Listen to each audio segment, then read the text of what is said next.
Asian समाचार सुनने वाले सभी दर्शकों को अमरजीत का प्यार भरा नमस्कार, सत श्री अकाल, अस्सलाम वालेकुम और या अली मदद। सुनिए इस हफ्ते के मुख्य समाचार। केरल में बार रिश्वत कांड में केरल के वित्त मंत्री के.एम. मणि को क्लीन चिट दिए जाने पर गुरुवार को विधानसभा में खूब हंगामा हुआ। भारतीय अंतरिक्ष अनुसंधान संगठन शुक्रवार को श्रीहरिकोटा प्रक्षेपण स्थल से ब्रिटेन के 5 उपग्रहों को लॉन्च किया। सभी उपग्रहों को PSLV-C-28 के जरिए भेजा गया है। मयंपमा घोटाले की जांच सुप्रीम कोर्ट ने CBI को सौंप दी है। इससे जुड़े सभी मामलों की जांच CBI करेगी। इसे मध्य प्रदेश सरकार के लिए एक बड़ा झटका माना जा रहा है। राजस्थान की राजधानी जयपुर में मेट्रो रेल परियोजना की वजह से मंदिरों को हटाए जाने के विरोध में राष्ट्रीय स्वयं सेवक संघ ने आज चक्का जाम का आह्वान किया। देश की आर्थिक राजधानी मुंबई में एक बार फिर से आतंकी हमले का खतरा मंडराने लगा है। खुफिया एजेंसियों ने मुंबई पुलिस को इस खतरे को लेकर आगाह कर दिया है और इसके बाद पुलिस ने शहर में ड्रोन पर बैन लगा दिया है। मेडिकल काउंसिल ऑफ इंडिया ने उत्तर प्रदेश के 16 निजी की मेडिकल कॉलेजों में से 7 में MBBS कोर्स चलाने पर रोक लगा दी। इससे 2015-16 में उत्तर प्रदेश में MBBS की सीटें 900 कम हो गई हैं। दक्षिण के सुपरस्टार रजनीकांत ने मद्रास हाई कोर्ट में दाखिल अपने जवाब में कहा है कि वे अपने दामाद के पिता कस्तूरी राजा को दिए गए 65 लाख रुपए के लोन में न तो जमानती और न ही कर्जदार हैं। उन्हें बदनाम करने के लिए यह याचिका डाली गई है। स्वच्छ भारत अभियान से देश की साफ सफाई पर जो भी असर पड़ा हो, लेकिन इसके प्रचार प्रसार में सरकार कोई कमी नहीं रहने देना चाहती। अभियान के विज्ञापन पर केंद्र महज 1 साल में 94 करोड़ रुपए खर्च कर चुका है। नेस्ले इंडिया ने मैगी इंस्टेंट नूडल्स के पैकेट नष्ट करने के लिए अंबुजा सीमेंट्स को 20 करोड़ रुपए का भुगतान किया है। 9 साल से कोमा में पड़े पराग सावंत का मंगलवार सुबह हिंदुजा अस्पताल में निधन हो गया। पराग 11 जुलाई 2006 को मुंबई की लोकल ट्रेनों में हुए विस्फोटों में घायल हुआ था। आम आदमी पार्टी के वरिष्ठ नेता संजय सिंह द्वारा हाल ही में सुच्चा सिंह छोटेपुर को ही आगे भी संयोजक बनाए रखने के ऐलान के बाद पंजाब में आम आदमी पार्टी के बिखराव होने के आसार बन गए हैं। पार्टी के 3 सांसद खुलकर इस फैसले के विरोध में उतर आए हैं। NGO के खिलाफ कार्रवाई के मामले में भारत ने अमेरिका को 2-2 कह दिया है कि कानून का पालन सभी को करना ही होगा। धन के दुरुपयोग को लेकर नियमों के अनुपालन नहीं करने के आरोप में भारत लगभग 9000 NGO की पंजीकरण रद्द कर चुका है। सांसद आदर्श ग्राम योजना के तहत नागपुर का पंचगांव पहला ऐसा गांव बन गया है जो वाईफाई की सुविधा से लैस है। यह सुविधा पूरी तरह से निःशुल्क है। जयपुर आगरा हाईवे पर गुरुवार रात दौसा के पास हुए सड़क हादसे में घायल मथुरा की भाजपा सांसद और फिल्म अभिनेत्री हेमा मालिनी शनिवार को मुंबई स्थित अपने आवास पर पहुंच गई।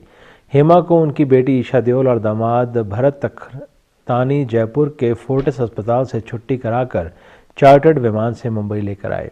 मुंबई पहुंचते ही भाजपा सांसद की ओर से सड़क हादसे में बेटी गंवाने वाले घायल परिजनों की आर्थिक मदद करने की घोषणा की गई। हेमा मालिनी ने कहा कि सड़क हादसे में बच्ची की मौत से वो बेहद दुखी हैं। हादसे में हेमा मालिनी को नाक, सिर और पैर पर चोटें लगी हैं।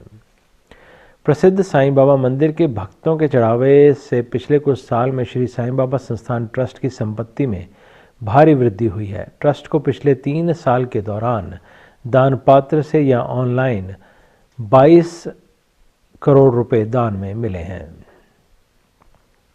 हाईकोर्ट ने गुमनाम पत्र पर संज्ञान लेकर पंजाब सरकार, DGP और ऑर्बिट बस को नोटिस जारी किया है। गुमनाम पत्र में पंजाब के मुख्यमंत्री प्रकाश सिंह बादल व उसके परिवार पर गैर कानूनी ढंग से संपत्ति एकत्रित करने का आरोप लगाया गया है। पत्र के अनुसार बादल राज्य में बड़ी बड़ी कंपनियों से अवैध ढंग से वसूली कर रहे हैं।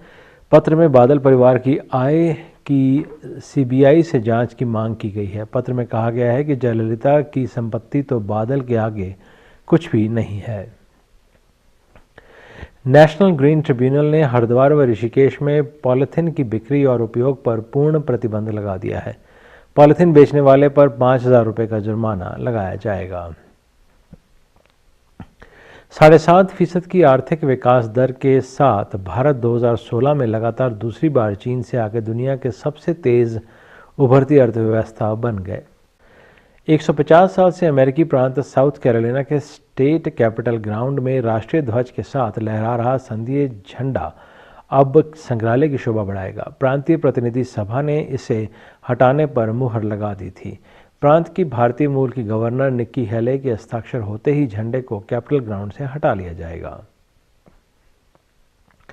इटली के पूर्व प्रधानमंत्री को वर्ष 2006 में तत्कालीन सरकार को गिराने की कोशिश में एक सेनेटर को रिश्वत देने के मामले में दोषी पाया गया है। इस मामले में उन्हें 3 साल जेल की सजा सुनाई गई है। दुनिया में मची हिंसा और मारकाट के बीच शांति का सर्वोच्च सम्मान नोबेल पुरस्कार देने वाले देश नॉर्वे ने नई मिसाल कायम की है। एक रिपोर्ट के अनुसार इस देश की पुलिस ने साल 2014 में केवल 2 गोलियां चलाई हैं। इसमें से भी न तो किसी की मौत हुई और न ही किसी के घायल होने की कोई खबर है। खर्च में कटौती के लिए अमेरिकी सेना अगले 2 वर्षों में 40,000 जवानों की छंटनी करने जा रही है। यह जानकारी एक अमेरिकी रक्षा अधिकारी ने दी है। अमेरिकी राष्ट्रपति बराक ओबामा को जान से मारने की धमकी देने में एक व्यक्ति पर आरोप तय किया गया है। इस तरह का ये दूसरा मामला है जो एक हफ्ते के अंदर सामने आया है।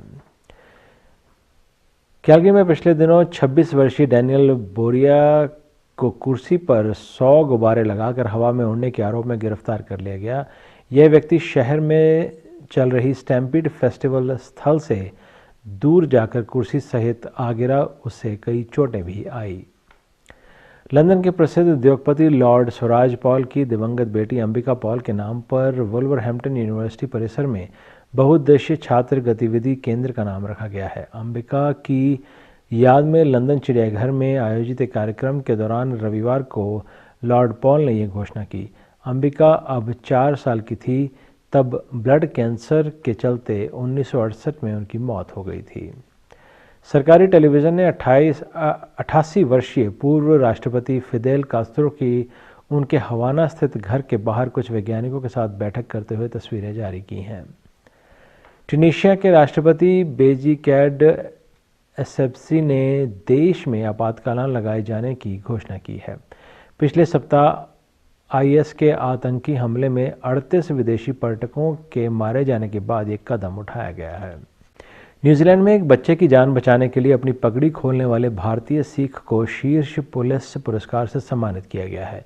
22 वर्षीय हरमन सिंह को मनकाओ इंस्टीट्यूट ऑफ टेक्नोलॉजी में शुक्रवार को आयोजित एक कार्यक्रम में district commander certificate of appreciation से सम्मानित किया गया।